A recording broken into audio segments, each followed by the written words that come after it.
Thank you, MC. Assalamualaikum warahmatullahi ta'ala wabarakatuh. Very good morning to everyone. Bismillahirrahmanirrahim. Yang berbahagia Tan Sri Datuk Seri Utama Arsyad Ayub, Pro-Chancellor of University Technology Mara. Yang bahagia Tan Sri Zarinah Anwar, Pro-Chancellor of University Technology Mara. Yang bahagia Emeritus Professor Datuk Dr. Hassan Said, Vice-Chancellor of University Technology Mara, used to be my boss. Yang berusaha Puan Azidah Azmi, Registrar of University Technology Mara. Puan Alfina Abaka, Chairman of the 19th International Conference for University Administrators 2018, distinguished guests, esteemed speakers and participants, members of the press. First and foremost, please allow me to convey salam from Yang Berhormat Menteri Pendidikan Tinggi, Minister of Education, YB Dr. Mazli Malik. He's not able to join us today because he is now on the way to Saudi Arabia to perform his Hajj. He sent his best wishes to everyone here in this conference. Ladies and gentlemen, it is indeed a privilege and honor for me to be here on this 19th International Conference for University Administrators. I'm pleased to note that the conference has attracted not only local participants but also international delegates. Congratulations to Datuk Hassan and Puan Azidah for the efforts and resources invested in making this conference a reality. To the foreign delegates, I bid you selamat datang to Malaysia. I hope you have a pleasant stay here and do spend some time to visit some of our interesting sites. And also not to forget the food as well. To be honest, I'm glad to be here, Datuk Hassan, as an alumni of UiTM di hatiku. With its focus on talent management, strengthening future leaders, I do hope that the two-day conference will provide us with useful insights on relevant areas relating to talent management and talent engagement. Featuring a lineup of industry experts and professionals sharing their experience and insights, I trust that this conference will help to guide us in identifying the best approaches in formulating strategies, regulations, SOP, policies, and even in making sure that we have succession plan for all the posts that we have at the university in this era of Fourth Industrial Revolution. Ladies and gentlemen, the Chartered Institute of Personnel and Development, UK, defines talent as individuals who can make a difference to organizational performance, either through their immediate contribution or in the longer term by demonstrating the highest level of potentials. The CIPD goes on to define talent management as systematic attraction, identification, development, engagement, retention, and deployment of those individuals who are of particular value to an organization, either in view of their high potential for the future or because they are fulfilling business operation critical roles. Talent management is therefore a strategic shift of thinking and practice relating to the hiring, of course, succession plan, as I mentioned just now, and also exit policy and training, as well as retention of employees who are of great value to the organization and giving them the opportunity to develop their potentials and contribute to the organizational growth. However, as technology continues to augment organizational activities, including the human resources function, there is a need for new ways of learning, interacting, and performing our roles to meet the changing workplace expectation. As we know, we are now dealing with the millennials who are digital natives. The information can be obtained at the touch of a button, 24/7, anytime, any place. So for us is to make sure that we understand the attributes and the needs of the millennials. The McKinsey Global Institute 2017 reported that 50% of current jobs in agriculture, forestry, fishing and hunting hunting, representing 329 million employees, are potentially automable. Meaning to say, some of us will lose jobs. This is a report done in US. This means that it is possible that these jobs may be made redundant. Similar figures can be found in manufacturing, where 64% of current jobs involving 237 million employees may be made redundant. In retail trade, the figures are 54%, or 187 million employees.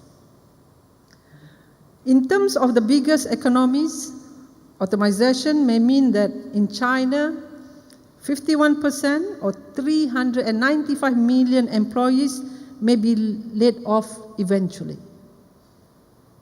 The corresponding figure for India is 235 million employees, and for the United States of America, about 60 million employees may find themselves out of job gradually.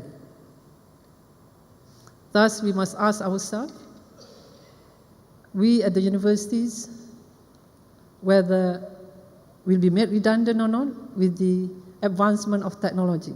Do we need to have each staff, each table, each chair, or they can do their work anywhere, any place, as long as job get done? So these are the things, I think, the question that we need to ask ourselves.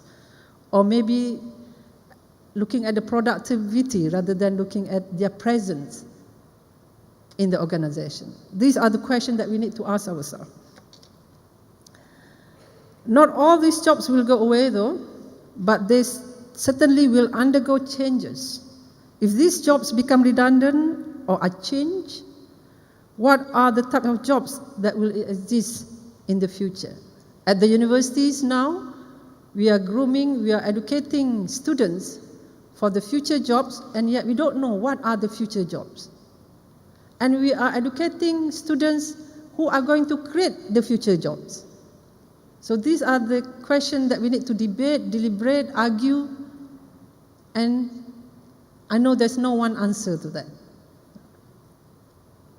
According to Gleason 2018, it is difficult to predict exactly what are the new jobs that will come in the future, but what is fairly certain is that some of the new jobs will require creativity and involve data analytics, as mentioned by Professor Hassan just now, as well as cybersecurity, talents that are currently very much lacking in the world. Through my experience, we now don't send any appointment through internet because that can be viral easily. So this is something that we need to find a better way of doing. Gleason added that the skills that are traditionally taught in school today would not be able to cater for the needs of the future jobs. World Economic Forum 2016 reports that employers in 2020 would instead be looking at, in order of significance, complex problem solving, critical thinking, creativity, people management, coordinating with others, emotional intelligence, mindfulness, judgment and decision making, service orientation, negotiation, and cognitive flexibility. So the most important, I think, is the flexibility and emotional intelligence. We must not stop being human. The report adds that active listening and quality control, one of the two top 10 skills identified in 2015, will be replaced by cognitive flexibility and emotional intelligence. This is because work will become more fluid as automation sets in. Employees, therefore, will need to be more agile and versatile in jumping between different types of tasks and contexts. The way I see it, the workforce must take the initiative to constantly increase and update their skills so that they do not left behind and get replaced by technology such as artificial intelligence.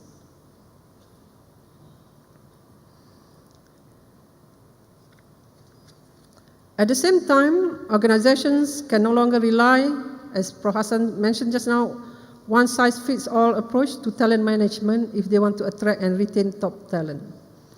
Talent and personalized learning opportunities for employees of all types and levels may just become the norm, especially in this gig economy. Organizations, through their human resource or training and development function, should undertake the crucial role in delivering learning that is continuous, up-to-date, relevant, and available on demand for employees. So it's on demand in this case. Advanced technologies will definitely strengthen and augment the HR toolkit. Hence, employers can also look toward providing e-learning courses for employees to upskill themselves without having to be confined to a classroom. However, changes brought about by the Industrial Revolution 4.0 should not compromise the human element. Therefore, there is a need to ensure that individualized learning and training do not threaten social communication and interaction. What we are saying is that we should not compromise on the human side. Thus, a more holistic and balanced approach is definitely needed to be undertaken when it comes to managing and engaging with talents in this day and age. I trust that this conference is the right platform for us to address this issue as we face the fourth industrial revolution. Ladies and gentlemen, I believe that the sharing of views and experiences as well as best practices throughout this conference will help chart the way forward for us in developing the best approaches in talent management. Before I end my speech, I would like to congratulate UiTM, Prof. Hassan once again, and the team, the organizing committee, speakers, and participants. Your determination, dedication, and commitment has ensured the success of this conference. May all of you have a delightful deliberation, discussion, argument throughout this conference ahead. On that note, ladies and gentlemen, and in the name of Allah, most beneficial, most merciful, I hereby officiate the 19th International Conference for University Administrators 2018. Thank you. Wabillahi taufiq wal hidayah. Wassalamualaikum warahmatullahi wabarakatuh. Thank you, YBhg Datin Paduka. May I request for you to remain on stage for the officiation ceremony. And now I would like to call upon Yang Berbahagia Tan Sri Datuk Sri Utama Dr. Arsyad Ayub, the Pro-Chancellor, Tan Sri Zarina Anwar, the Pro-Chancellor of UiTM, Vice-Chancellor, the Registrar, and also the Chairman of the ICUA 19th ICUA to join together with Datin Paduka on stage for the opening ceremony. And ladies and gentlemen, let us now give our full attention on stage to witness the officiation ceremony.